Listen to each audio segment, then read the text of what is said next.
a matter of fact, we are broadcasting all the way in St. Lucia. Very important from NBC Radio. We have a very important guest on the line here, and we're so glad that him took the time in the night here to talk to him. He is the Honorable Prime Minister of St. Lucia. His name is Philip J. Fair. Good night, sir. Hi, good night. How are you? I am so happy that you took the invitation and you never said too late, because you have to leave tomorrow. And that will take too long to call you. So I'm glad to say your answer. Thank you very much. It's actually called 12, right? Yeah, it's up to 12. I like how you remind me. All right. So, all right. I told you that in Jamaica, we heard that a prime minister say that Rasta supposed to be benefiting from the ganja explosion because we were the ones who was lobbying for the liberation of the ganja. And I heard your picture come up tonight with the voice, so I don't know if it's you. Yes. It was you? Tonight, I said, I did tell you. Could you repeat what you said?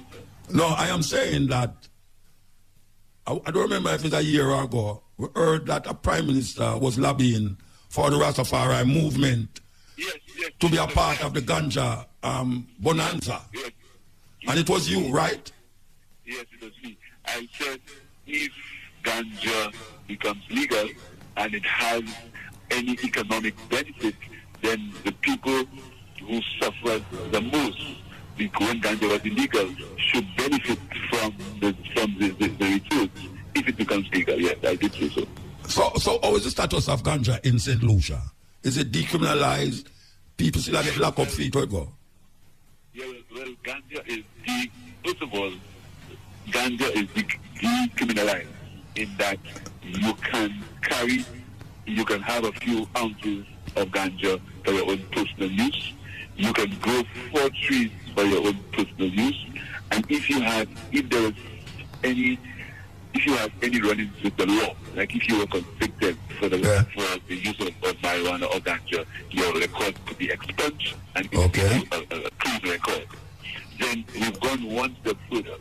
We have a committee from the Ministry of Truth that involves people who are advocating for the legalization of ganja. We have them in what is called a cannabis, something of a cannabis organization that is looking to the commercialization of marijuana so it can be used as an export crop for medicinal and other uses. But this is in the formative stages. But in all these steps, we are ensuring that the people who suffer the most are involved in every step so they can benefit if there are any benefits or when there are any benefits to be derived. All right, so is there any, all right, like what is decriminalized, have you got any, what we call it, ganja shop where people can go and sit down and have a good smoke or anything? No, but the law says that you can smoke, restaurants can have a special room where you can go and smoke, where you can smoke marijuana. In a special room, and there can be a special area in an entertainment place where you can smoke and you can grow 4 trees at your house. All right, so 4 trees at your house. Yes. I don't going to ask you how much you have at your house, so I don't want to let the puss out of the bag. Yeah. But all right, ganja we see all over America. One of the countries that was penalizing people for marijuana is America. Now we see most of the states in America, they either decriminalize it or legalize it. How is that going to affect the forward movement of the ganja business in St. Lucia? Well, exactly. That is the problem, in that where the ganja is legalized or decriminalized by the United States, there is still issue when it comes to the money. There is still issue when it comes to the conversion of money or the movement of the money. Yes. Ganja is exported. yet, and that is the problem. It's almost a paradox. Yeah, but why is it that the penalization is still there and America opened up the market? As a matter of fact, Canada has legalized it, and we see trade going on between Jamaica and Canada. As a matter of fact, Canada we just import some ganja from Canada. I mean, why is it still a relevant to deal with this ganja thing when most of America is partaking of it? Why do you think that is happening? Well, that is the double standards that I brought. The double standards. In that it is a matter of say do what I say, but don't do what I do. And you know, and it is the price of being a small country. That's the cost you pay when you're a small country. Are all these paradoxes that exist for us as small countries very unfair. But I guess something we have to fight together with. We have to try to convince the bigger powers that listen to me. We have our rights. We have our rights. We are independent countries, and we ought to be able to do what is in the best interest of our people. But that doesn't happen all the time because, as you know, might is right. Yeah. So what is stopping us from moving ganja through the CARICOM area? Couldn't there be a consensus amongst the Caribbean islands, CARICOM? Since America is so stringent in it, why they CARICOM couldn't develop a movement of ganja through the Caribbean? Because different countries are at different stages in their as far as ganja is concerned. Different countries are at different stages. Now, we are a group of independent states, so it depends on each government. In St. Lucia, we did what we had to do. I think St. Vincent has a very advanced program. But we are independent countries, and each government does what it thinks is in the best interest of their people. So in St. Lucia, we have taken these steps which are different to what has steps that have been taken in other countries. But you're right. What would have been best for us if we had a uniform position as far as ganja is concerned? That would be the best thing for us. When you decided to decriminalize ganja, was there a referendum on it, or the government come together in the house and say, all right, this is what we're going to do? We have a majority in the parliament. We have a 15-2 majority in the parliament. So we did not need a referendum to decriminalize it. So. And you didn't get any backlick from the church? Not really, because in the committee that was set up, the church is involved. What we say is that we believe that there should not be smoking near schools. That's something that the say should have smoking generally near schools. But it was a consensus. Everybody came together and spoke about it. And when we won the election 2 years ago, in fact, incidentally, it's 2 years today since we won the elections.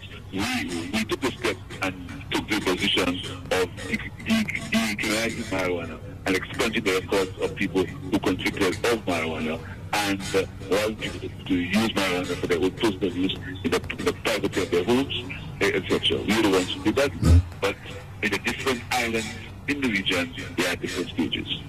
I'm going to assume that when you say there was a consensus, it means also that the opposition was involved in the consensus? I would say yes. I would say yes. The opposition was spoken to yes in the consensus, yes.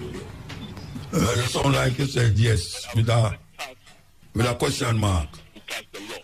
You're the ones who went to parliament and actually changed the law. Yeah. No, what I said, it sounds like you're saying yes with a question mark.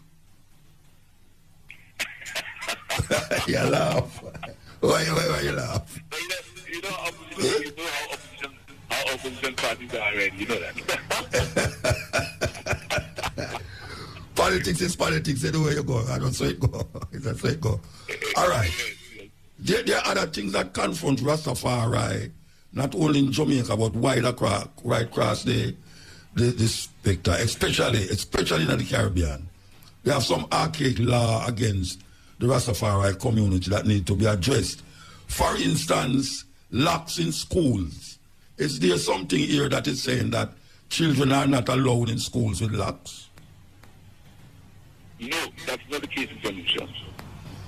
No, all right, but there's no one here that has ever been turned away because of them locks in St. Lucia. Not in recent times. Not that you know of. Not that I know of.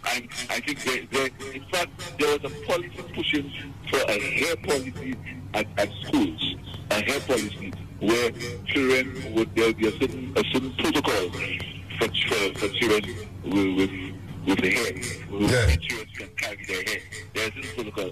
I don't want to be very definitive, but yes. I believe it has passed, but I have to check because so many things are happening. But I know children can't go to school with the blocks. Children do go to school with blocks once it's covered. Okay, all right. So we're going to turn to our next subject here, which you brought it up, and that was really so lovely to say it. On the 1st of August, we know it as Emancipation Day. Now, I am told that you are going to make it more than just a day. Explain that to the people of Jamaica and St. Lucia. Okay. By the way, did you tell the St. Lucian that you're going to this thing? Did I tell them? You just bust it for me. I mean, you just tell so. Did I let out a puss out of the net? No, it was a manifesto pledge in the election we won. We put it on a manifesto. Okay. That we would make emancipation a more meaningful event. Because in our manifesto, we said emancipation should not be just a day where you have a holiday and you go to the beach and you get home and you get home and then go to work the next day. We thought emancipation was a very historically a day when colonialism was defeated in terms of how we treated our people in slavery, and in fact it should be a day that should be celebrated. In fact, in St. Lucia this year we have an emancipation celebration, and the theme is enkindling our consciousness, and it runs from the 31st to the 21st of July, and it will run until the 5th of September, and the big event will happen on the 1st of August, where there will be a drum and dance ritual that is called, and it is called a dance and drum ritual, where there will be something like from the early morning we will have a ritual where there will be speeches and dancing, commemorating how our forefathers fought for their freedom. And in the afternoon of the 1st of August, there will be what we call a freedom concert from 2 to 6 p.m. in Seaford. Then on August 6th, there is an event called Ancestors, the Journey to Freedom, which is a fact-finding adventure and tour of an old estate called Fondu Estate. Then in August, there is also an exhibition of visual arts that starts from 10 a.m. in the morning. Then there will be a virtual panel on the 9th of August, which is the day for indigenous people. And the panel will discuss why reparations for native genocide. Then from August 11th to 17th, it is Inter-American Week for Indigenous Peoples. On August the 12th, Virtual International Youth Day, a hybrid form of youth, students, and reparations. We are trying to bring the whole reparations issue to the front. And on 12th in Sufre, there's an emancipation pageant. On the 16th, there's an unveiling of an emancipation mural on Shabbat Shooting Castries. Then there is a virtual Emancipation Month, Marcus Garvey's birthday. We're celebrating Marcus Garvey's birthday. I think it's on the 17th of August. Then there are several events in August. Several events in August. And on the 4th of September, there is an event called Black Hair Matters, which is a grounding of our elders. What that mean? What that mean? It's a display of hair and hair colors. Okay. Our hair. It's called Black Hair Matters. Okay. These are the series of events that we have throughout the month of August, which was launched on the 26th and it starts on the 1st of August with massive emancipation, drum and dance rituals, and a freedom concert. What was that freedom council? A freedom concert. Oh, concert. A concert, yeah. Concert. Okay, all right. So that is only in August. You know, it's 3 months a year. You say, you know. Yeah. We start in July and August, and then we start in September. We not finalize the program for the middle of September, but it starts on the 3rd of September with a Black Hair Magazine. Okay. What I would love to hear, though, is more understanding of what led us to emancipation, especially amongst the youth. How did we arrive at emancipation? What were we doing to achieve emancipation? And is it really emancipation? I don't know how you see that. Yeah, but that is why we have the series of lectures and discussions. There are public lectures, and there's a lot of discussion on reparations. You know, there is a lot of discussions, particularly for young people. There is, like on the 12th of August, International Youth Day, they have a hybrid forum on youth, students, and reparations. You see, we want to bring the young people into the forefront of what emancipation was and why we needed to get emancipation, and whether we are really emancipated. And that is where the discussion is. We have come a very long way. And this is why we are trying to make young people learn their history, and the history of your hero, people like Marcus Garvey. There's a special commemoration for him. You know, it's a work in progress. As I said before, Emancipation Day was barely a holiday. But since we came into government, we are trying to raise the consciousness of our people to make emancipation give it true meaning as to what it really is and what it really supposed to be. So would you say that emancipation is what it's supposed to be as it relates to the present day situation? We are getting there. We're getting there. But you know, slavery and colonialism still has an effect on us. We are still suffering from the issues related to slavery and colonialism. I was surprised when I came through the airport and I was given a St. Lucian money, and it had never see the King of England, I see the Queen of England who died the other day. I mean, why the money wasn't changed? It's too early to change the money. I didn't know what you said. Sorry, could you say it again, please? I'm saying that I was really surprised. I forgot to say St. Lucia. I was surprised that when I came to the airport, somebody handed me some St. Lucian money, and I actually saw the Queen of England and the money.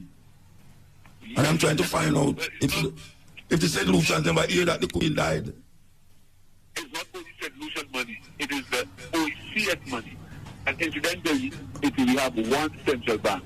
Now, we held a meeting in St. Vincent last week, and we decided that we are going to be taking off, removing the picture of the Queen. Royalty, yes, and put our own picture. But you know, it is not something that happened yesterday. It has been around for quite a while, but we are changed. It's going to change. Yes. So when is St. Lucia going to become a republic?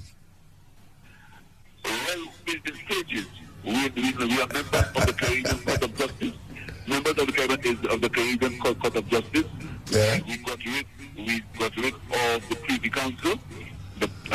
That's beautiful. The Privy Council is no longer our highest court. So we are now members of the Caribbean Court of Justice. Then that's the step, and the step to be in a republic will be the next step. You know, I hear you saying this thing, and I'm taking like for Jamaica, me being a Jamaican, and seeing what is taking place in Jamaica, and I'm seeing that the republic that a lot of people want to see, I don't think the people understand what is a republic. And I don't think so the governments of the region realize how important it is to move away, to cut ties and bonds with the British monarchy and the Commonwealth. Because you said to talk about moving away from the monarchy and you still have Holland and the Commonwealth. It's not a Commonwealth, there's no wealth. Because we still have to have a visa for going to England. I don't know why. What says D about that? Hello? I caught him get caught? Wow. Him still there? Yes. Oh, am I drink water? Mr. Pierre. I don't hear him. I said, hello, are you there? Yeah, I am here. Right. I said, I cannot speak for other governments, but what I am saying to you, what I'm saying to you is that we are taking the steps. We came out from the Privy Council as our highest court of appeal. That was a very giant step that we took. Yes. In that we don't have to go to England again for judges to see whether we're right or wrong, whether the case is good. That was the first step. And the second one is moving to a republic, which I'm sure is going to have at some point. When you say some point, I mean when the next party come into power. When you say some time, what you mean? I don't understand. No, when you see there are some constitutional things that we have to, some great things we have to jump. Because you see, the constitution that we have was given to us by England, because we were all of us in the Caribbean. That is what happened. Right, exactly. So we became independent in 1979, and it's very, very paradoxical. We have to go and discuss. We have to go and discuss our independence with Britain. With the colonial masters. Right. In fact, there are still some countries that Britain that are colonies of Britain in the region. Yes. There are still some countries like that, but not St. Lucia or Delmarva, Jamaica. We are independent countries. So we need to take the necessary steps based on the constitutions that we have to the constitution that we have to make the next step to become the republic. Is St. Lucia part of the Commonwealth? For now, yes. When you say for now, I mean like next year it won't be or it work out. You are hoping that you will win the next election to do it, eh? If and when we become a republic, then we will no longer be part of the Caribbean. If and when? Of the Commonwealth, sorry. Okay. So you don't see it as part of the getting rid of the vestiges of colonialism by moving. Just like we're talking about republic now. I notice that certain countries, they say the republic, but the Holland and the Commonwealth. Why is that so? I don't educate me about that. Well, some countries have become republics, but they are part of the Commonwealth. But I don't think the Queen is the head of state. I guess because of traditional reasons, they still remain part of the Commonwealth. I'm not sure as to the reason, because I think each state is independent. Each state has its own rules and regulations. But I don't see the reason why, if we have a republic, we should be part of the Commonwealth. But you know that some countries hold on it still. Some countries do, yes, some countries do. Yeah, but what I'm trying to educate me on it, why is it that them still hold on after they declare themselves republic? Because that's what the government want, and that's what the people, you see. Why you laugh? No, wait, hold on. Why you laugh? You have something like your mind, why you laugh? Eh? His government has its own in-house. No, I know, but I'm talking to you as an individual and a Prime Minister, St. Lucia. Yes. Why is it, would you hold on it? If you seek republic? A republic, and we discussed our new constitution, and the people decided that we should not, we would not. No. Once the people don't want us to do it, we will not do it. Because, as you know, we have to serve on the people's wishes. wishes on the people's command. And our party is a party that puts people first. Oh?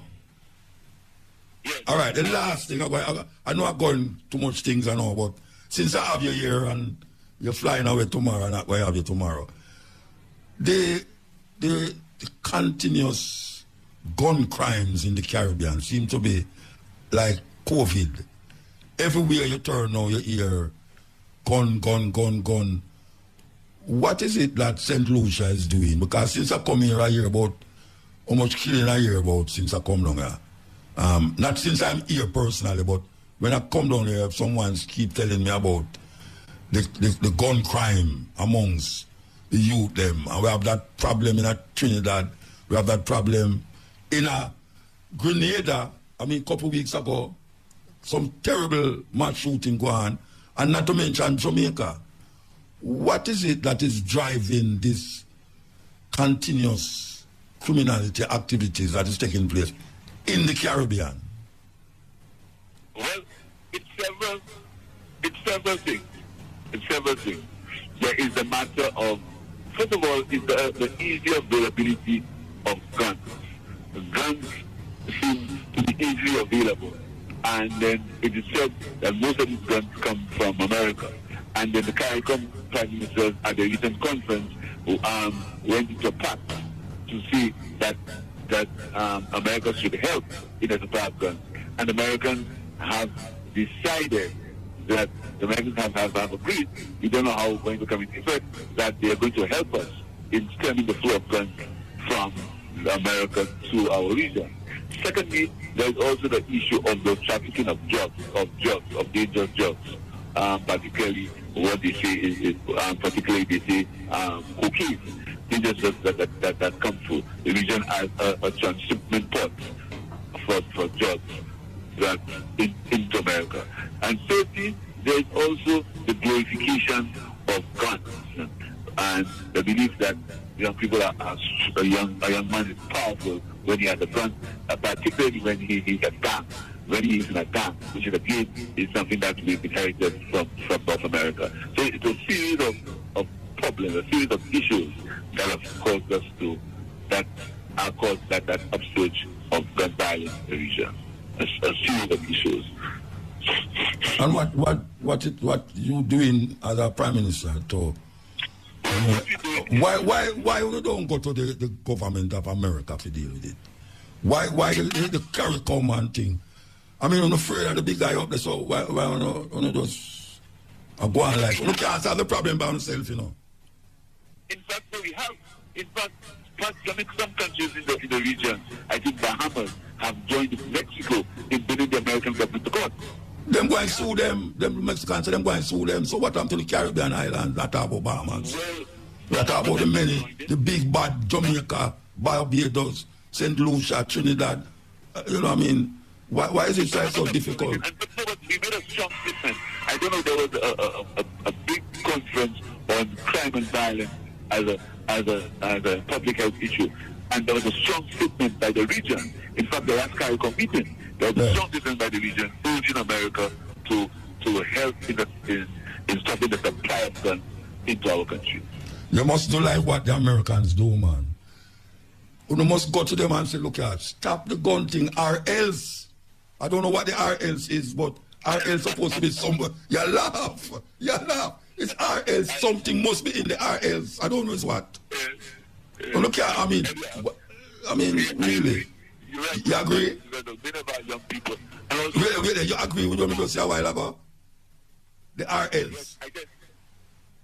I said many young people are getting involved in this drug culture, which is not good for us at all. No, wait, Mr. Prime Minister, I can ask you something. The whole world is listening to you right now. Believe you me, the whole world is listening.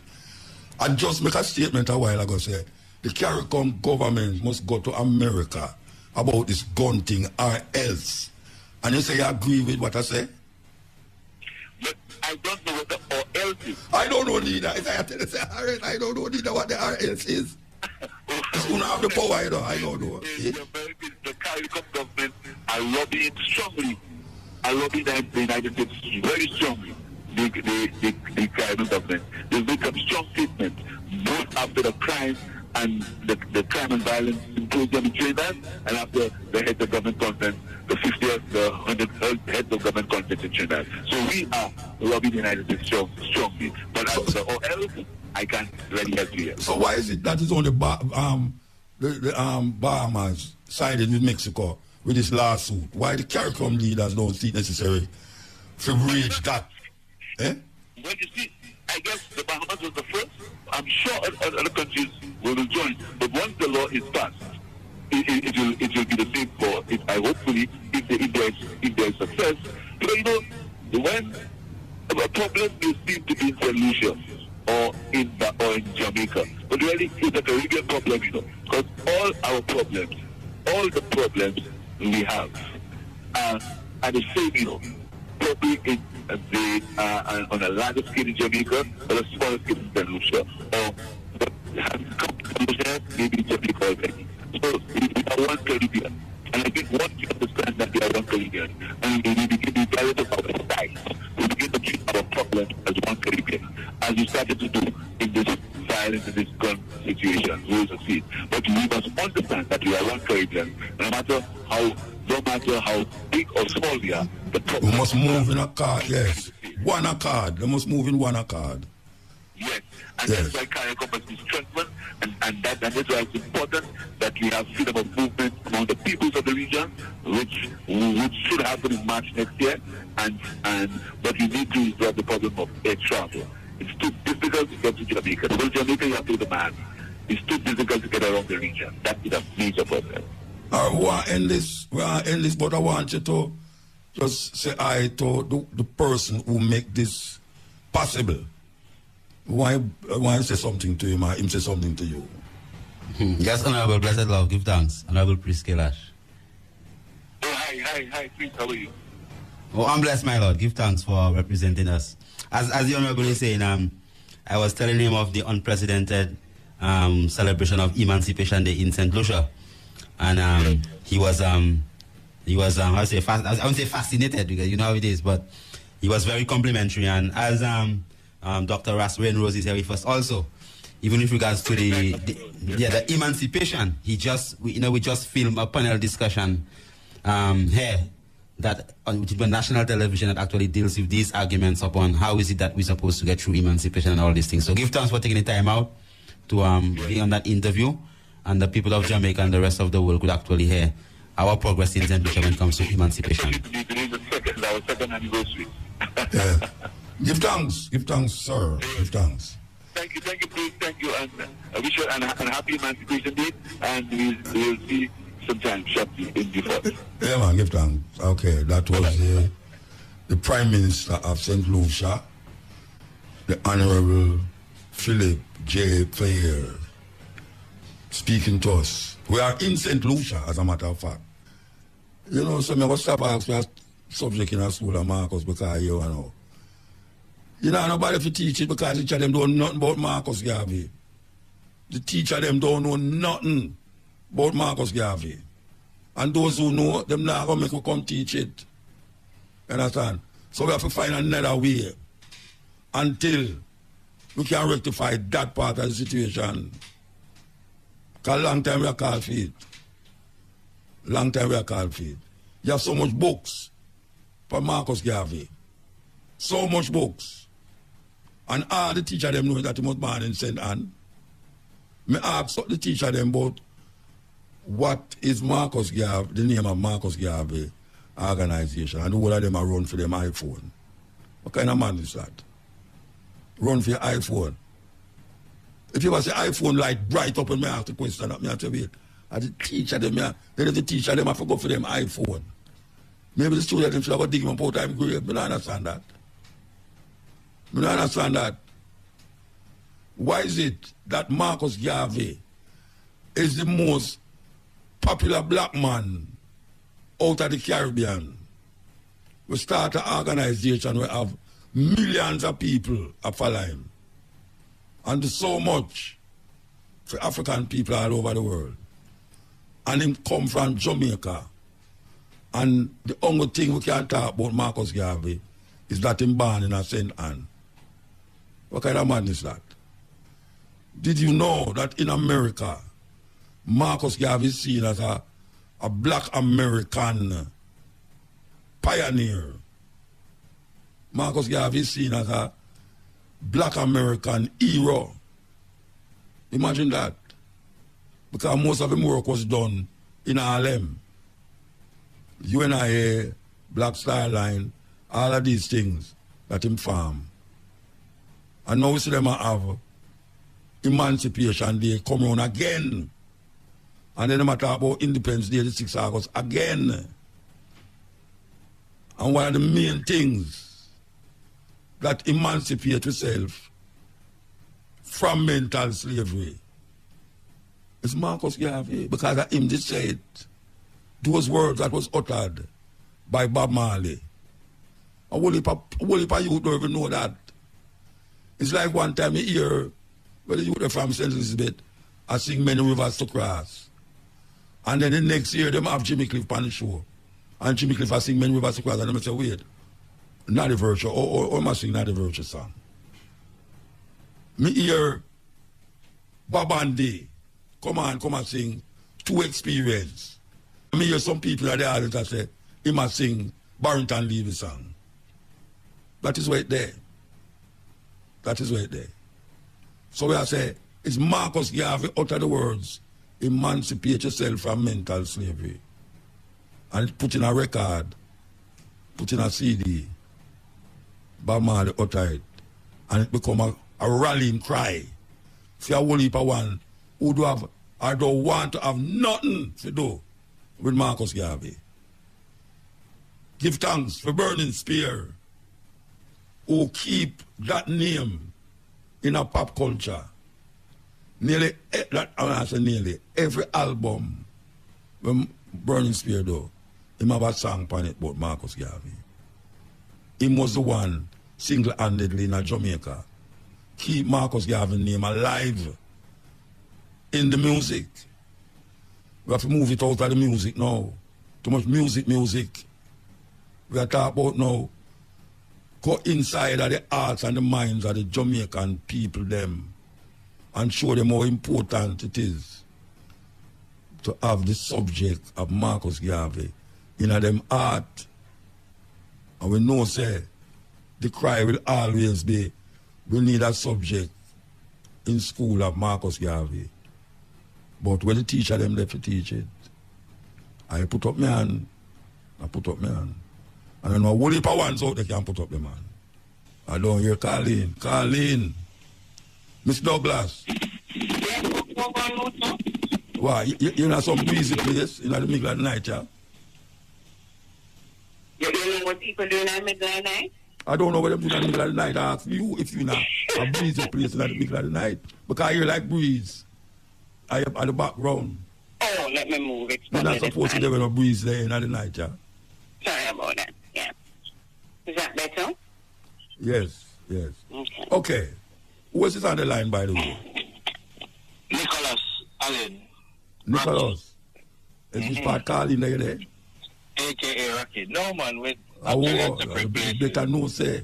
I'll lock you up if I don't say this way today. You're not supposed to be a calling them over the night, yeah. Boy, I don't interview. And that you tell your lady, say you do an interview, you have to go to yard because you have no connection. No, man. All right. This festival that's going to take place in Portland, explain what it is all about. I know it's drumming and things, but explain what it's all about. Well, Tambu Fest really is a family event that started out of a documentary that was done by the co-directors those are Tom Jabu, Junior Wedderburn, and Professor Deborah Thomas from the University of Pennsylvania in association with the St. Thomas Kumina Collective. 4 days in May, that was about the Tivoli incursion from 2010. So Tambu Fest is really a a drumming event that incorporates education, and we tackle social issues that affect the communities in which we keep the event. So, for example, Portland, we transferred it from St. Thomas last year to Portland, which is the new home now, and that was really because of the land issues and access to beach and those things that were facing the people there. Hold on. How this festival affect the beach and all? You mean so we used to keep it on the beach? Well, it's right near to the seaside, where the venue is next to the seaside, so that's one. But the thing about it is that we have an educational forum as well as not just entertainment, but we have a discourse, we have a discussion segment of the event where we get people's opinion and hear their concerns, and we have guest speakers and professors that comes and talk about these issues that are affecting the people. So that is how the whole beach access that are affecting the Portland people become a part of the Tambu Fest event. So we're going to keep this year?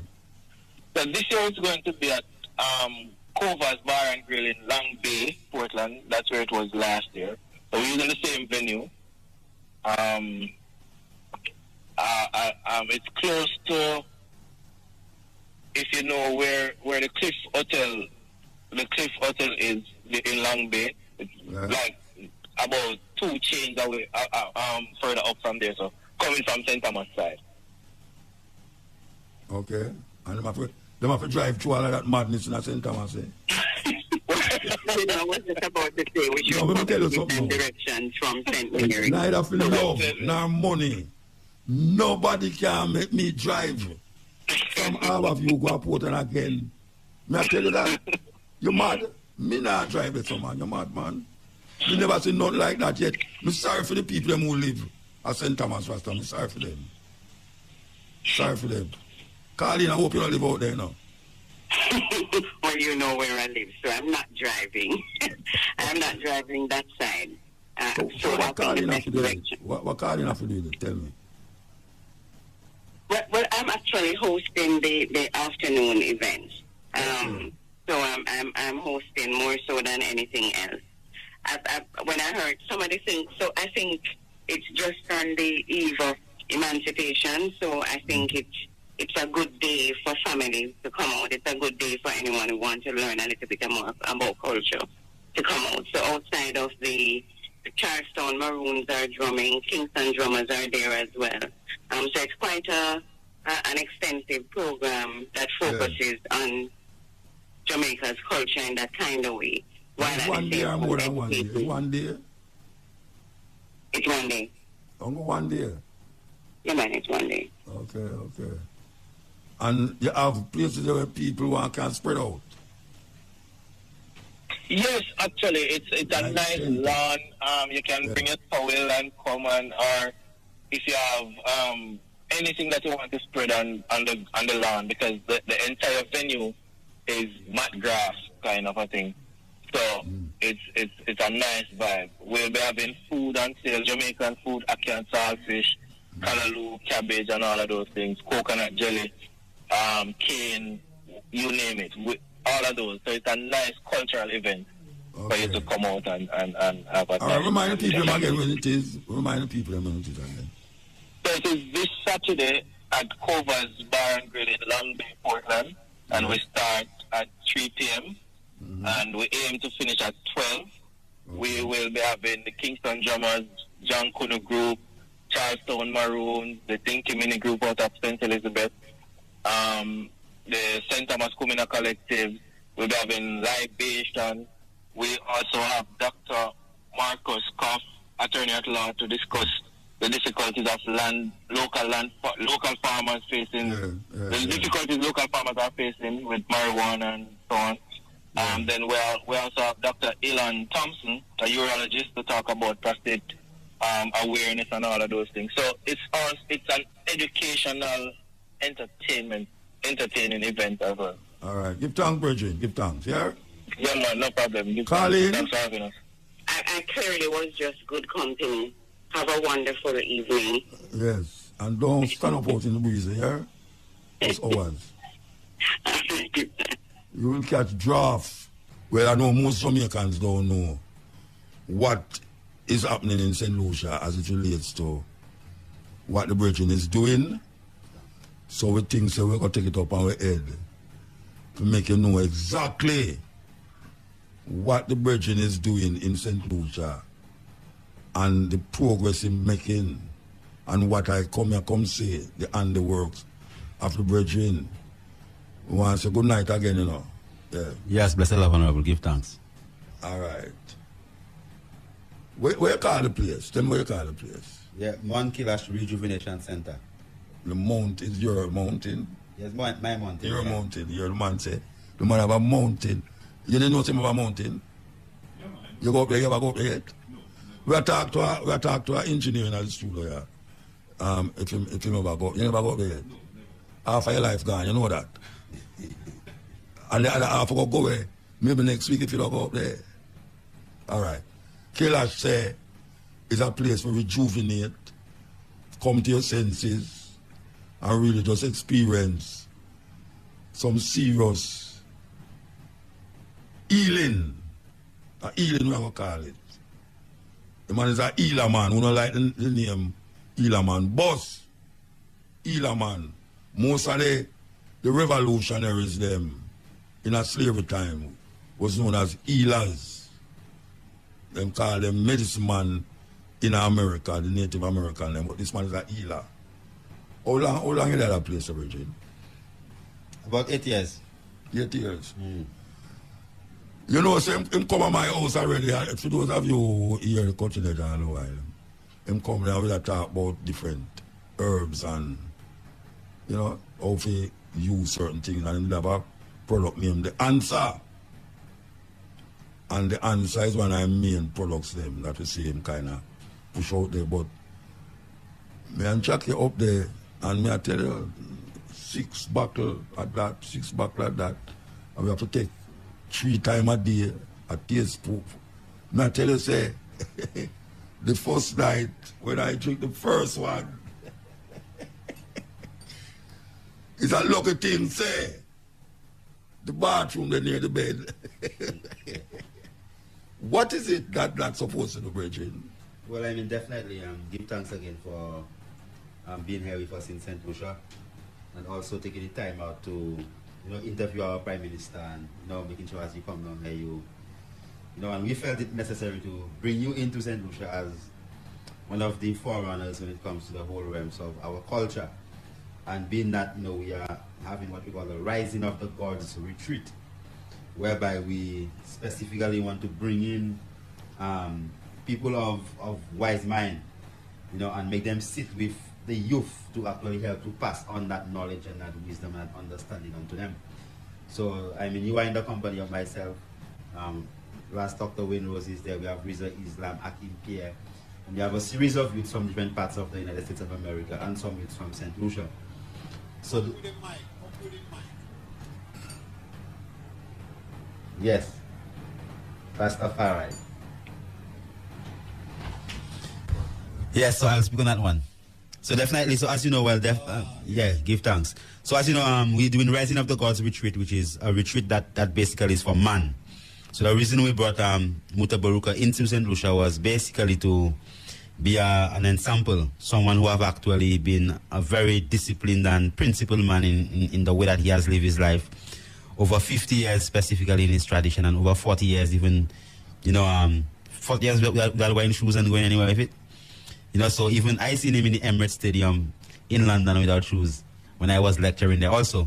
So basically, the Rising of the Gods retreat is an opportunity whereby what we do, we allow the youths to sit down with the elders, that they could actually gain the wisdom and that they could learn from the life of the elders. So we have been having a wonderful time. So one of the things that we do is we offer what we refer to as the meal package to each participant. So the product that Mutabaruka is speaking about is the free up laxative, or what they call the lax, which is a colon cleanse. So as we know, wellness begins in the colon, your gut. That's why you say you have a gut feeling. So it's a product you drink the entire bottle and you wait for about 3 hours. And afterwards, it gives you a thorough cleansing of our colon. And this is something I learned from my grandmother. Even if we did medical school studies and so on, and other herbal medical school study, this product was bottled out of what I learned from my grandmother growing up. That every year, 4 quarters of the year, we take what you call a washout. So what you did, Honorable, you took a washout, and the other 5 bottles that you are taking now is to actually continue that process. Yeah, so after you take the washout now, you have 5 more bottles, which is a blood detoxifier to cleanse out the blood. And so this one is a tablespoon 3 times a day. Then you have what you call a pure gold to remove mucus and open up your airway. You know, many of our people are suffering from COPD, breathing issues, you know, because of you know how it is within our system. You know, just had the COVID. Plus, you have many of our elder people who have been using tobacco and ganja together, and also even if they're environmental intoxicants. So COPD is one of the conditions that affects a lot of our people. So the pure gold basically is a mucus removing product. And we have the virility that helps to actually boost up the man, make you function better as a man, builds up your stamina, works if you're prostate. And we have what you call the pure green to boost up the iron, and the fade from what you call a guinea hen weed to actually regulate your blood. So the Rising of the Gods Retreat and the Rejuvenation Center, what it does, it provides you a space whereby you could actually come in and regulate your blood pressure, regulate your blood sugar. You know, we've had people with 4th stage cancer come in and they come and they leave there, heal. You know, so it is a rejuvenation center, not a hospital. You know, it's a place in the mountain that is actually isolated, works upon solar energy. All the water that runs through the pipe is harvested through underground. You know, so it's clean, pure water. And when you wake up in the morning, you don't have sirens nor vehicles passing by. What you hear is birds and tadpoles and crickets, and that's what you hear, natural sound. So we say, well, the best place for healing, if it is someone is not well and someone is actually suffering and someone actually needs to eradicate a very particular disease condition, whether it is fibroids, polycystic ovarian syndrome, impotence, infertility, prostate cancer, breast cancer, diabetes, hypertension, whatever it is, you have to put yourself in a place that is conducive for healing, a place that is peaceful, a place that is green, a place where you don't have the Wi-Fi frequency. You know, so even the fact that there is no Wi-Fi in the mountain is also very deliberate. Because as you know, even the Wi-Fi signal has been linked, you know, our studies have showed, like even keeping up Wi-Fi in your house is deadly. And so when you go to bed, you turn off your Wi-Fi box, because these things that could actually increase your propensity to developing certain types of cancers. So the mountain was created as a means of what we say to revolutionizing the healthcare system. Create a system that is different, that is new, and also within the principles of Rastafari. So going through medical school in Cuba, at Spartan Medical School, and also at the American University, I went to the College of Medicine, it was just to confirm that everything that the Rastafari have been preaching over the years, over the past half a century, you know, have been, you know, what it is that we have to actually resort to today to bring down the incidence of diabetes, bring down the incidence of obesity, you know, bring down the incidence of cancer. And our center is specifically designed not just as a means of profiteering, but as a means of educating people. So when you come there, you could see the herbs, you could see the food that you're going to be eating, you could harvest it yourself. And when you leave the center, you don't only leave well, you also leave with the knowledge that you could go at your home and be able to continue and naturally eradicate your disease. I tell you, say, my experience, and I don't know if Jackie will want to leave, because I would have to leave her up there. I don't know if Jackie will want to leave, but I always picture something like that. But I come to St. Lucia, I come experience something in the picture in my mind. I mean, I tell you, so the eye is a one of a kind. When you come on to Rastafari, and I must mention a bubble, you know, I know many bubbles and things, but when I come to where the eye do, and I said about 7 years there, the cottages, when I see, and the discipline with the work of them were there is commendable. And I would hope that those of you listening and can afford a plane ticket, and who want some rejuvenation, should just jump on a plane and come on here. We're not talking because we are trying to advertise something. We are talking because we come experience something. And Caribbean islands like Jamaica, I go let them down is where cause the problem down there. You know, I mean, we see how Jamaica get involved tonight like them don't know it's why taking place. You know, see, it's not just, you know, man just get up and a shoot and a kill people. There's something happening there that them know is why it's happening, but them refuse to grab it and dig it out and make it stop. You know, and we can see that with a whole heap of other countries too. Yes. Why wars take place in certain countries? It's the same people them who start the first war, make the second war happen, and the third and the fourth war. And them don't want it because it's part of the money train. They make money and fight, and also it help them to control. We call it neocolonialism. Neocolonialism is right now. The capitalism is at its highest peak now. All the companies them make more money than what they make. Before COVID, in Jamaica, you find to hear how much first quarter and second quarter, how much billions of dollars these companies make. I ask about it. Don't with the depend lockdown, how they make so much money, and where them do that to make so much money. You know, see, and now we hear say the economy is back to pre-COVID times. What is happening? You know, see. So we're glad to hear initiatives like these because you have a whole heap of them in Jamaica. But as I tell the Prime Minister, we need a collective CARICOM to attack the root of the cancer against the United States of America. Because the gun them were in Jamaica and most of them were Anya, so and so. Right where them come from. And the Mexicans say them are going to sue the American government. I don't see why the Caribbean shouldn't jump into that. Because according to the Prime Minister, the Bahamians them side up with the I don't know if you hear him. With the Mexican them say him also. What do I think about that? Well, you see, some of them things are gimmicks. Law is important, yeah? A lawsuit is a statement. Yeah, it's a statement of action where you say, well, you intend to get some justice. But the way the system is already structured, and this is my own thought, so as they ask for it, it's when I look on 1493, and something I go stay up a little bit. Yes? When you had Alexander VI create the papal bull that says that Spain and Portugal, any land where them occupy, or them going on, anything with upon the land, the people, the animals, anything, them have rights over it. And at that time, the church, the Catholic Church was responsible for all the kings in Europe at that time. But this is before the Reformation period, right? Where churches, countries start break off and people start new church. Henry VIII break off. Yeah, well, that are in England. Yeah, but him never wanted something with the Pope, you say.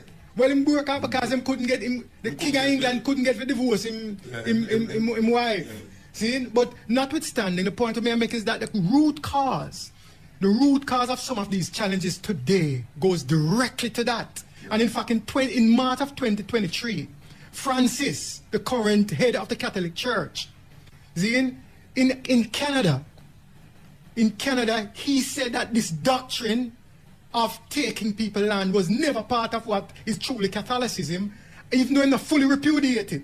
And he now set the platform so that justice and healing can take place, so that the land and the people and the atrocities they are committed against the people can be reconciled in terms of monetary damages. He not said that. But he accepted that this is no longer a thing that is righteous and good and proper in humanity. He said that. But he not goes far enough. Why I'm bringing these things up, Muta, is that the very issues that we are talking about in terms of injustices and management and governance and the right of domiciling and taking people land and having this doctrine of it's an eminent domain, and you can go in and do anything you want, flatten people and take over, dehumanize people. All of these actions came with a clean conscience by the perpetrators. You know that? They acted with a clean conscience because the church gave them a clean conscience. And anytime the church tell you, when your religious leaders tell you, say, it's okay, go ahead and do it, God bless you, right? Then you will act with that kind of injustice against anybody because you say it's the will of God. It's my God is giving me the right to do this. So all of these injustices that you see continue today is coming from that very action. Yes? And it needs to be addressed at the root cause. And if it touch people in terms of their spirituality, then let it burn a little, but it must be unpacked and uncovered, because we cannot get a justice until we talk about those actions that started the injustices in the first place. It's in the church, and the church is one of the wealthiest institutions today, and they need to start the reparations now. Okay, all right. You know, we have so much things to talk about. All right. Are there so? She not there so? No, not there. All right, okay. Are they watch the time, you know? Are they watch the time?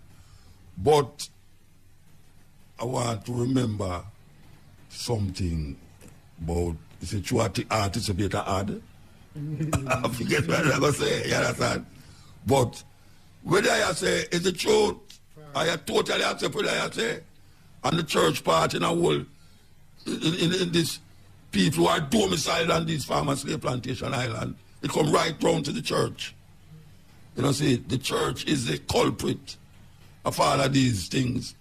Because when man come and say, in the name of King Ferdinand and Queen Elizabeth, and then him started to sign of the cross, you know, say, the Portuguese, the Spaniards, the English, the Germans, the French, all of them guilty. And they were all bungled up under the auspices of the Roman Catholic Church, years in, years out. Years in, years out. This is the cutting edge on RFM. You know, say, so much things happening. So much things happening. And we have to talk about every one of them and try to figure out what we're going to do to deal with them. You know, and as we say, with their St. Lucia right now, yes, next week we might be somewhere else. We're going to be somewhere else. You know, because this is what we take up on ourselves to do. Yeah, this is what we take up on ourselves to do. So here we go. I don't know if the people living in St. Lucia used to them kind of tune in them country. Because most of the youth them now go play them. Because most of the youth them so busy with America. And we are going in America. That them forgot to have some artists like Bonnie Wailer, who passed away the other day. And maybe if you ask some youth right now, who name Bonnie Wailer, they must say, who name so? And I said, well, I mean do that. All right, so with that St. Lucia, we want to get up Cabo. Cabo in Egypt. She broadcast from Egypt. You know, so RFM no really need a building for RFM, you know, because we always do the program there in some very strange places for a program go. Yes. Because the next time you hear the program, I go to the next place today. And it's not in a Oche. It's not in a Oche, so watch out for it. So me that say now, Emancipation Day come up. And again, them out do the same old something. Nothing different. And then them have 1 day or 6 days after, them are going to have something named Independence Day. And we still ask the question, what is the independence that we are searching for as a people? Definitely not from the government. Definitely not from the government, because you know, so them done sell out the thing already. Long time. Bossy slave, them we call them. Bossy slave. We not stop calling them bossy slave. Because the same constitution where the Queen and her family give them, are the same constitution them around Jamaica with. And the same book where the same people them give them, it them around them spirituality with. And it not gonna work. It not gonna work. The informative information presented in this video is motivational and is positively aimed at inspiring, educating and entertaining the viewers with the cutting edge of critical reasoning. If you enjoy the contents on the Black Radar YouTube channel, please consider subscribing to show your support. This is Mutabaruka. We want to present to you a wholesome kind of level of consciousness right now. So subscribe and tell your friend them. This is Mutabaruka.